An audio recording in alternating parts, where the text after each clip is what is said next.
Sa tapat ng kainan sa Quirino Highway, Novaliches, Quezon City, nakipagkasundong mag-abutan ng umanitulak ng droga sa katransaksyon pulis na tumayong buyer. Ang positibong nagkaabutan na, sumugod na ang mga nakapalibot na pulis. Kabutan na, kabutan na. Uy, lapitan mo na. Arestado sina Michelle Ramirez alias Madam, Kim Bigueja at Maris Francisco. At ito nahuli through the information given by the concerned citizen dito sa area. At patuloy yung Novaliches Police Station na mag-i-implement pa rin laban dito sa illegal na droga.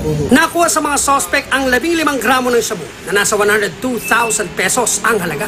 May nasamsam ding marijuana. Kayo po, nakatransaksyon nila?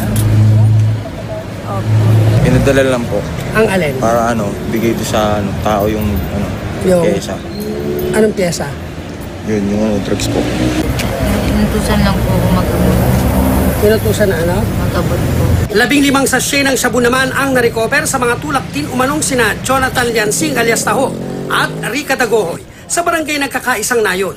Downline din niya nila Michelle, sila Rica, saka si Taho.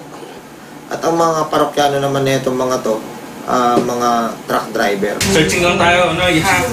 Sa Novaliches din nasita naman ang lalaking ito sa loob ng computer shop.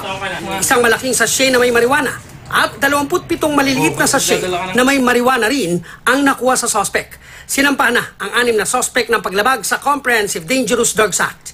Cesar Apolinario, nakatutok, 24 oras.